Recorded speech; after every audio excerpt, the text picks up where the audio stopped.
பரிசுத்தரும் உலக ரட்சகருமாக இருக்கிற இயேசு கிறிஸ்துவின் நாமத்தினாலே இந்த பதிவை பார்க்கிற உங்கள் ஒவ்வொருவரையும் வாழ்த்துகிறேன், வரவேற்கிறேன். இன்னைக்கு ஒரு ஏமன் நாட்டில் நடக்கிற ஒரு சம்பவத்தை குறித்து நம்ம ஒரு வீடியோ கிளிப்பை பார்க்க போகிறோம்.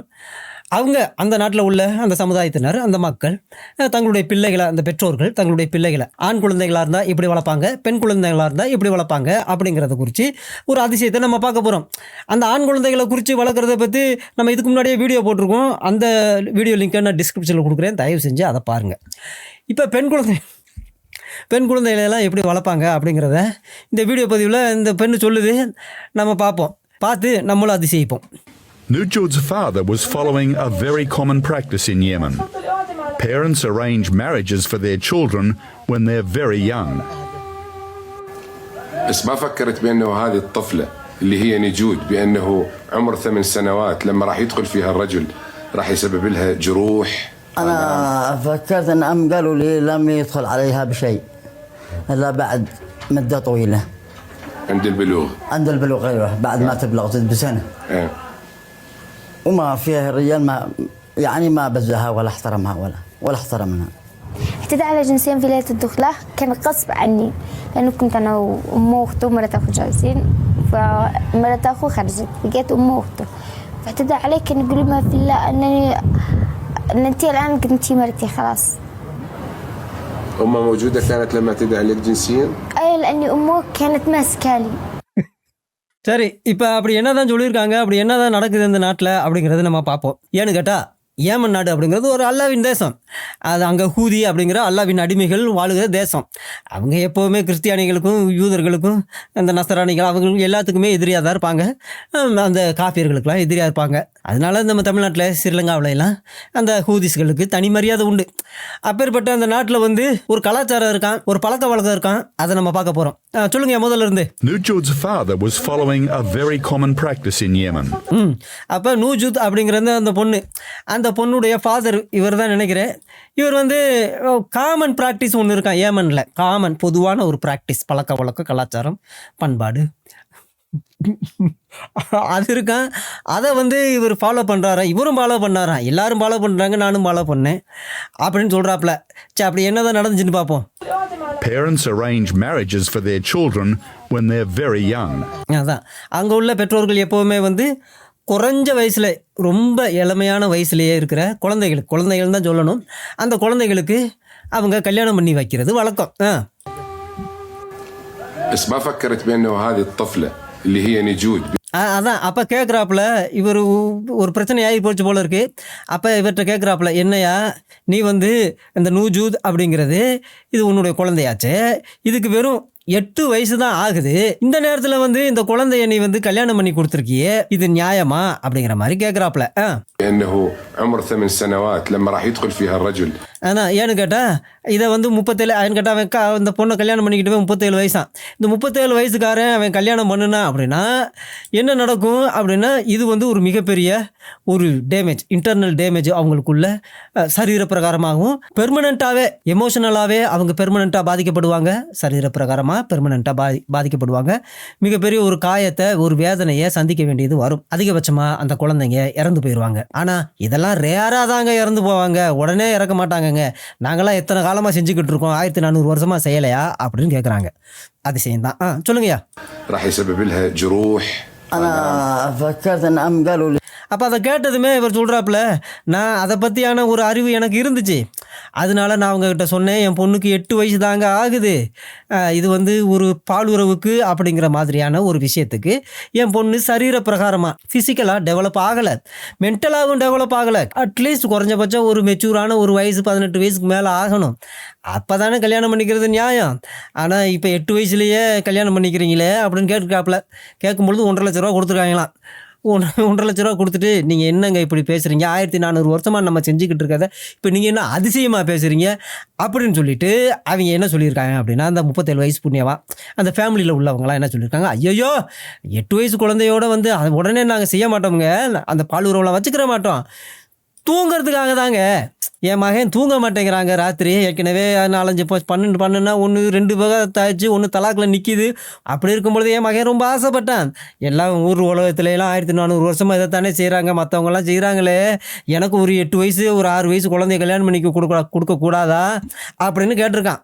கேட்டதை என்ன மகனே, இதை முதலே சொல்லக்கூடாதா மகனே, இந்த தேடி பிடிக்க வேண்டியதாக இருக்கு மகனே. இது வந்து ரொம்ப அதாவது டிமாண்டாம், பயங்கரமான டிமாண்டாம். ஏன்னு கேட்டால் 10 வயசு கீழே உள்ள பெண்கள் குழந்தைகளை கல்யாணம் பண்ணிக்கிறது பயங்கரமான டிமாண்டாக இருக்கான். என்னதான் குட்டி குட்டியாக போட்டாலும் இவங்க இதுக்கு இடையில ஏன்னு கேட்டால் 60 வயசு கிழமை 70 வயசு கிழமையெல்லாம் தூக்கிட்டு போயிடுறாங்க உடனே. அப்படி இருக்கும் பொழுது காசு கொடுத்து தான் அவங்க வாங்குவாங்க, கொண்டு போயிடுறாங்க. அப்படி இருக்கும்போது 37 வயசு ஆச்சு. அப்போ ஏற்கனவே 3 நாள் வச்சுருந்துருக்காப்புல, அதெல்லாம் சலிச்சு போச்சு. அப்படி இருக்கும் பொழுது எல்லாத்தையும் பார்த்துருக்காப்புல, எனக்கு ஒரு 8 வயசு கிடைக்கக்கூடாதா, நல்லா இருக்குமே அப்படின்னு தூங்குறதுக்காக தான். ராத்திரியெல்லாம் எனக்கு தூக்கம் வர மாட்டேங்குதுங்க. அப்படியே அந்த 8 வயசு குழந்தைய கட்டி பிடிச்சிக்கிட்டு படுத்தா அவ்வளோ அற்புதமான ஒரு தூக்கம் வருங்க. அதிசயமான மனுஷங்க தான். சரி, என்ன செய்கிறது? அப்போ இவங்களுக்கு ஐயோ இது ஒரு 8 வயசு குழந்தையாச்சே, நமக்கு 40 வயசு ஆச்சு அப்படிங்கிற எந்த ஒரு அறிவும் கிடையாது. 60 வயசாச்சே 70 வயசாச்சே, இந்த குழந்தைய வந்து நம்முடைய லிங்கத்தையோ நம்முடைய பிறப்பு உறுப்புகளை நம்ம தொடுறதுக்கு அது எவ்வளோ பெரிய அசிங்கம் அப்படிங்கிற மாதிரிலாம் இவங்களுக்கு தெரியாது. அது வந்து சந்தோஷம், அதைத்தான் ஹலால்னு சொல்கிறாங்க. அப்போ தூங்குறதுக்காகத்தாங்க அப்படின்னு சொல்லி எல்லாரும் தூங்குறதுக்காகத்தாங்க. ஏன்னா வயசான கிழவெல்லாம் அங்கே வந்து என்ன பாலுறவா செஞ்சுக்கிட்டு இருக்காங்க, இல்லைங்க, சும்மா தூங்குறதுக்காகத்தாங்க அப்படின்னு இவர்கிட்ட சொல்லியிருக்காங்க. சொல்லிட்டு கல்யாணம் பண்ணிட்டாங்க. அதுவும் சொல்லியிருக்காங்க, நாங்கள் வந்து லாங் பீரியட் ஆஃப் டைம், அதாவது எப்போ பியூபர்ட்டி ஆகுதோ அப்போ தாங்க, எப்போ இந்த பியூபர்ட்டி வயசுக்கு வந்ததுக்கு அப்புறம் தாங்க, 1 வருஷத்துக்கு அப்புறம் தான். ஏன்னு கேட்டால் 9வது வயசில், அதான் கரெக்டான வயசு தான். 9வது வயசில் வந்து அவங்க வந்து டைரெக்டாக புணர்ந்துருவாங்களாம். அது 9 வயசு குழந்தைகளோட. ஏன்னு கேட்டால் 1400 வருஷத்துக்கு முன்னாடி 7ஆம் நூற்றாண்டு சித்தாந்தத்தை உருவாக்குனவர் அவரும் அந்த 9 வயசில் தான் புணர்ந்துருக்கிறாருங்க. அதனால நாங்களும் அதைத்தான் ஃபாலோ பண்ணுறோம்.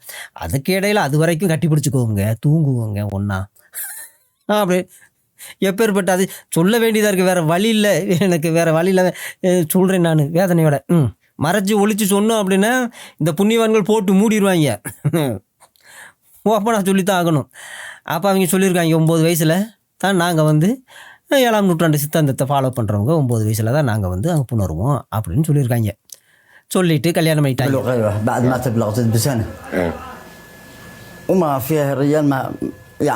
அதுக்கப்புறம் அவன் கல்யாணம் பண்ணவன் என்னுடைய குழந்தைக்கும் மரியாதை கொடுக்கல, எங்களுக்கும் மரியாதை கொடுக்க மாட்டேன்ட்டான். எங்களையும் அவன் மதிக்கிற மாதிரி காசு வாங்கின இல்லடா, அவன் என் பொண்டாட்டி ஆகிட்டாலே, இப்போ வந்து நீ என்ன இப்படி செய்கிற அப்படின்னு கேட்குறிய. 9 வயசு வரைக்கும் நாங்கள் 1 வருஷம் வரைக்கும் காத்திருக்க முடியுமா? எல்லாமே அதைத்தானே செஞ்சுக்கிட்டு இருக்காங்க. அதை சொல்கிறது நாங்கள் அப்படித்தான் சொல்லுவோம். ஆனால் அதை நீ புரிஞ்சிக்க வேணாமா? என்னையா பச்சை பிள்ளையா இருக்க? நம்முடைய சமுதாயத்தினுடைய வழக்கம் என்ன, இந்த ஏமன் நாட்டு சமுதாயத்தினுடைய வழக்கம் என்ன? இதைத்தானே 1400 வருஷமாக செஞ்சுக்கிட்டு இருக்கோம். தக்கியாவை பற்றி தெரியுமா? என்னமோ நீ அதிசயமாக பேசிக்கிட்டு இருக்க. மரியாதையாக இருந்துக்க. இனிமே எங்கள் குடும்பத்தை, அவைய மனைவி, நாங்கள் குடும்பம் ஆயிட்டோம், நாங்கள் என்ன வேணாலும் செய்வோம், எங்களுக்கு இடையில நீ வராத, மரியாதையாக போயிரு அப்படின்னு இவரை அவமானப்படுத்தி அவங்க அனுப்பிச்சிருக்காங்க. அப்படி என்னதான் செஞ்சுருக்காங்க அப்படின்னா அதிசயத்தை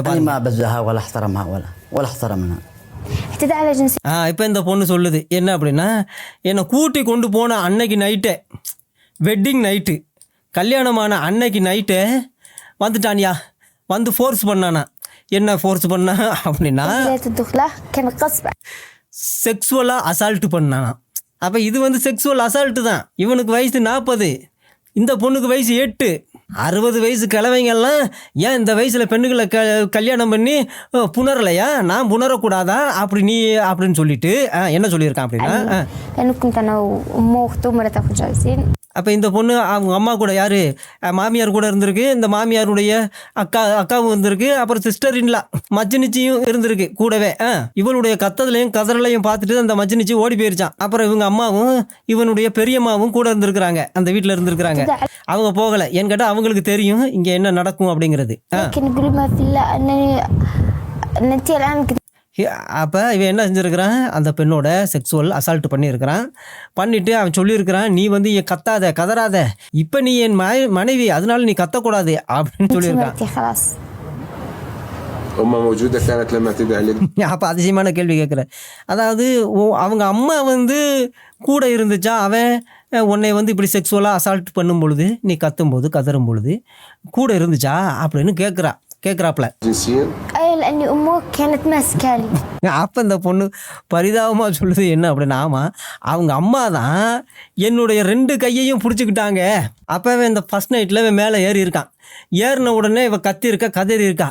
அப்போ என்ன அங்கே சத்தம்? அப்போ அவங்க அம்மா அங்கேருந்து ஓடி வரவும் உடனே இவன் சொல்லியிருக்கான், என்னம்மா இவ வந்து ஒத்துக்கிற மாட்டேங்கிறாம்மா அப்படின்னு சொல்லுவோம். எந்த மகனே நீ வந்து இப்படி சங்கடப்படுற கவலைப்படுற அப்படின்னு சொல்லி அவள் கையை பிடிச்சி பெட்டில் பிடிச்சி அமுத்தி, இனி வந்து நீ வந்து செய் மகனே. அப்போ அவங்க அம்மா தான் இவளுடைய கையை பிடிச்சி பெட்டில் வச்சு அமுத்திருக்கு. 2 கையும் மகனே நீ செய் மகனே அப்படின்னு ஃபஸ்ட் நைட்டை கொண்டாடு மகனே அப்படின்னு அவங்க அம்மா கையெல்லாம் பிடிச்சிருக்கு. நான் நினைக்கிறேன் அவங்க பெரியம்மா வந்து காலை பிடிச்சிருக்குன்னு நினைக்கிறேன். ஏன்னா அவங்க அக்காவும் கூட இருந்திருக்கா.